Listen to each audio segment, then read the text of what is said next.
এটা দায়িত্ব দিছোঁ আজিলৈকে কথাটো বেলেগ আছিল এইবাৰ যেতিয়া গাঁৱত যাব এপইণ্টমেণ্ট লেটাৰ লৈ যাব উঠি অহা ল'ৰা ছোৱালীখিনিক আপোনালোকে বুজাব যে চাহ পঢ়িলে এতিয়া আমি চাকৰি পাম আপোনালোকৰ মাজত মই সোধা নাই বহুতৰ হয়তো আজিৰ পৰা 5 বছৰ আগলৈকে চাকৰি চৰকাৰী চাকৰি পাম কোনেও ভাবাই নাছিল অসমৰ বাহিৰত কিবা কৰিছিল প্ৰাইভেট কোম্পানীত কৰি আছিল কোনে কোনে প্ৰাইভেটত কাম কৰি আছিল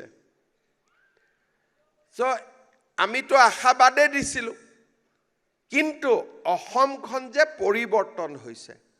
পঢ়া শুনা কৰিলে চাকৰি পাব পাৰি এই কথাটো উৰুকাত বিহুত যাক লগ পাই আপোনালোকে বুজাব যাতে আমাৰ নতুন চাম ল'ৰা ছোৱালীয়ে পঢ়া শুনা আৰম্ভ কৰে পঢ়িব চেষ্টা কৰে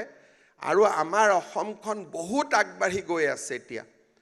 ইণ্ডাষ্ট্ৰি আহিব অসমত নতুন নতুন কাৰ্যালয় নতুন নতুন ইণ্ডাষ্ট্ৰি আমি অসমখনক এটা সুন্দৰ পৰ্যায়লৈ লৈ যাবলৈ চেষ্টা কৰি আছো যাতে আমাৰ অসমৰ যুৱক যুৱতীসকলে অসমতে থাকি আমি কামো কৰিব পাৰো অসমৰ উন্নতিত আমি বৰঙনিও যোগাব পাৰো আপোনালোকে আপোনালোকৰ স্কুলৰ গাঁৱৰ ল'ৰা ছোৱালীক বুজাব যে পঢ়া শুনা কৰিব লাগে আৰু পঢ়া শুনাৰ কৰা ল'ৰা ছোৱালীয়ে 1 টকাও ঘোষ দিব নালাগে কোনো কৰিব নালাগে মাত্ৰ পঢ়ি শুনিয়ে আমাৰ অসমত চৰকাৰী চাকৰি পাব পাৰি মই তাৰ উদাহৰণ কাবাৰ পৰিয়ালত যদি অৰুণোদয় আছে আপোনালোকে অৰুণোদয়টো এৰি দিব কাৰণ চৰকাৰী চাকৰিয়ালৰ কাৰণে অৰুণোদয়টো আমি ল'ব নালাগে আমাতকৈ দুখীয়াজনে পাও দ্বিতীয়তে প্ৰথম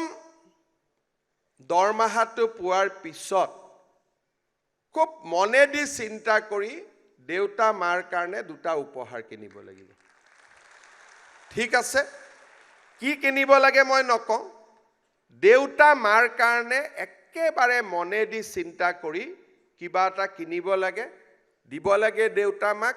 কাৰণ দেউতা মাৰ আশীৰ্বাদ নহলে 9 লাখ মানুহৰ ভিতৰত আমি ইয়াত বহি থাকিব নোৱাৰো বছৰটোৰ কোনোবা এটা মাহত এটা দুটা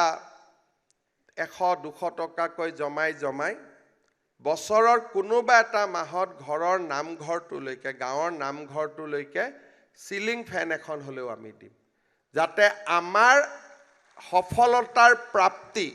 সমাজলৈকে বিয়পি পৰে এই আৰম্ভণিতে এটা অৰুণোদয়ৰ পৰা নিজৰ নাম কটুৱাই লম দেউতা মাৰ নাম আছে দ্বিতীয় দেউতা মাক প্ৰথম দৰমহাৰ পিছতে কিবা এটা উপহাৰ দিম তৃতীয় দেউতা মাক জীৱন জুৰি আমি সদায় শ্ৰদ্ধাৰে সোঁৱৰণ কৰিম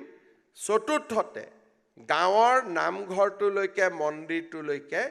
কিবা এটা হলেও